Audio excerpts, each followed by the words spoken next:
Hello, welcome to some more Betrayal at Krondor. So let's get straight back into the game where we left off, which was there.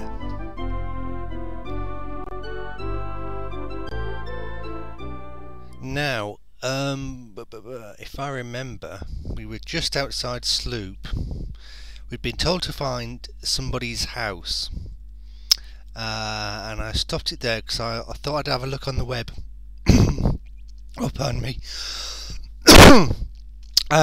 Because there are lots of houses dotted around, and I didn't want to have to spend hours and hours looking for exactly the right one. And it is a good job I did look on the web to find out which house to go to, because it's not one of the houses outside of town, it's actually inside town. So the first thing we need to do is go back into Sildon, or Sloop, or wherever it is we are. So where's the tavern? Now if we go here, apparently I've heard it's right, the house we want is right next to the tavern. Gareth watched the docks. Behind him, James stood with his ear pressed against the door of the house, listening for the stirring of Krondor or his men, but heard only the thumping of his own heart. The door was locked, and as he reached inside his pack to search for his keys and picklocks, he saw a very small, very straight crack in the trim beside the door. Smiling at the old mucker's trick, he pressed his thumb against the trim and pushed down. The wood slid away, revealing a small brass key. Removing it from its hiding place, he jammed it into the brass lock, whispering his thanks to the old mucker who had first taught him that trick. Within, the house was dim, but not so dark that James couldn't navigate by instinct alone.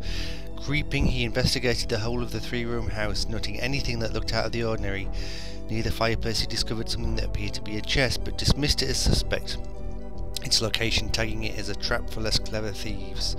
On the far wall he had a row of 5 colourfully lacquered pots, each spilling over with a tangle of violet-coloured, I can't even read that, I think it's tundil thorns. Many times in Krondor he had heard the Princess Anita lamenting over the fact that the flowers were nearly impossible to grow in the salty soil of the coastal regions, and required nearly constant sunlight. Located as they were at the rear of the house, however, they would undoubtedly receive very little light at all. Smiling, he upturned each of the pots until at last he discovered the hidden powder bag and made a mental note to thank the princess for her relentless efforts to civilize him. Clutching his vine triumphantly, he hurried outside to rejoin his very nervous-looking travelling companions. Jimmy the Hand was still alive and well. Right, so okay, we were doing this for... Yeah, it's not immediately obvious, is it? That that's the house you want to go in. It doesn't actually tell you. But anyway, you can't have the game handed to you on a plate, really, can you? Now, who was Joftaz, wasn't it? It was him. That was who wanted this. James motioned to the figure across the room. Yes, come on, Joftaz. So, the Honourable Seigneur from Krondor returns. Have you brought along the pouch I asked for you? Yes, I have. It's Jimmy the Hand, which is what all his lady friends call him. It seems that today Bannath has smiled on the both of us. I have what you want, and you apparently know what I need to know. The pouch in exchange for the story. That was the deal. I want to hear a story about a silver spider. Heh. Oh, sorry. Yes, Bannath has gifted you most certainly. I wouldn't have thought anyone wily enough to defeat the crawler, but if the happy prankster has given you the knack, then I'll happily help you as best I can. Now, the silver spider is a rare item, so I remember when I get one, and am most assuredly pleased when I can turn a profit from one. They are heartily sought here in the kingdom. It's been several months since I last sold one. Can you describe the last man who bought one? Oh aye, I can describe him. Stoop-backed, crass, hard-bartering fellow. He was wearing a black cloak and a bird. An eagle was blazoned across his chest. You mean a hawk? A golden hawk? I have lived the greater part of my days here in Silsden. It might have been a hawk, or it could have been a gull. All I know is that I lost a great deal that day between he and the trader named Abuk, who brought in some sailors' trinkets he appropriated from Prank's stone. As for the man with the bird on his chest, the last I heard of him he was asking to purchase a ticket on a ship called the Mucker's Folly, bound for Krondor. A nighthawk bound for Krondor? Where could I find the ship's captain? Krondor, I suspect, though I don't see why that would be important to you. I will decide what is important or unimportant. Oh, don't be so arrogant, James. Oh, just because you've got relatively sensible hair. Now, what about the brass spyglass? What do you know anything about that? As I told you before, sailors' trinkets are common here in Silden. If it is a special glass you covered, I would urge you to seek out the trader Abuk. I could only hope to make 5, perhaps 10 gold sovereigns from such an item, so I decided they were not really worth my time bothering with. You may find that bothering with silver spiders has cost you more than imagined, Joft has. If I find that any of the prince's family have died of poisoning when I return there, you'll have a great deal more to worry about than turning a profit. Oh. Right. Okay.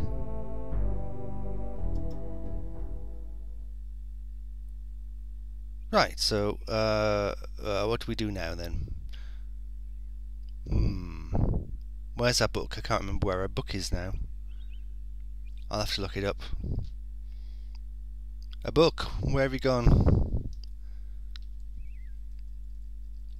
Perhaps we should go in and get some more supplies. I know what we can do actually while we're here. Where are we? On the map. We could head towards Sethanon. Oh no, it's too far away. There's still some stuff to do at Sethanon. There was that quest about something about the woman who owned the inn and a sword.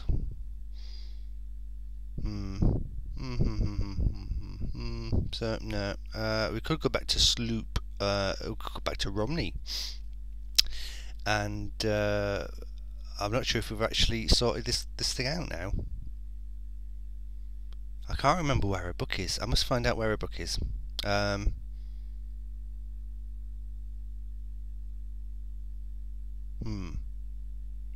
you what, I'm going to stop here, find out where her book is, and then come back. So, don't go away.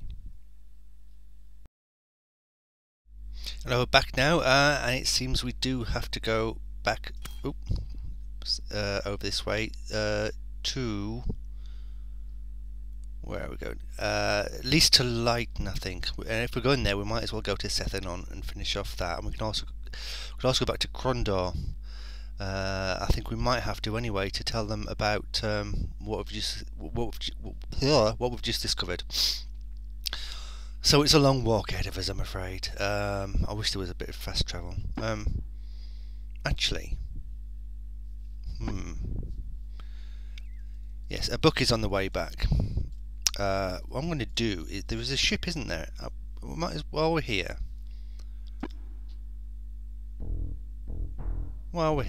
where's this ship? We might as well just see where the ship goes. James shouted at the ship. Yeah, passage to the Isle. I just want to see what it's on there. Yeah, come on then. They boarded the ship. Within minutes of weighing anchor, the Mist Devil sped across the narrow channel which separated the Isle of Eortis from the mainland. After an eternity, the distant horizon seemed to grow no closer. They eventually docked with the help of a river pilot. Ooh, a temple. Mysterious as the terns and plovers who made their homes in the stony cliffs of the island, the Temple of Eortis' origins were clouded in myth. Inhabited by a splinter faction of the Temple of Killian, the priestesses who took up residence on the desolate isle believed their prayers would one day summon an ancient sea god from oblivion. Alright, we better go in then.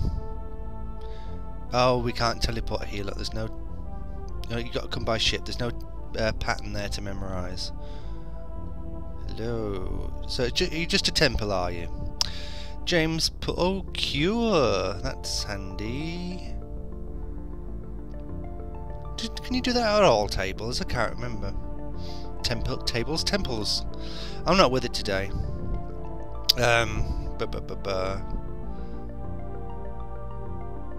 Day off. I was supposed to wake up early. 10:30. Never mind. Half the day's gone already. So we don't need anything done, but it's good to know we can come here for cures. I hope it doesn't cost us another 70 odd. Oh no, right, okay. So, at least we know what's on the other side of this that ship journey now. And I'm going to save before we head off back to Lighton or Lytton or whatever it's called.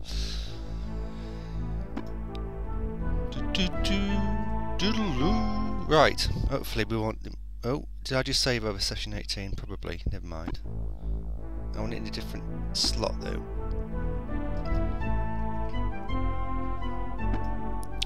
There we are.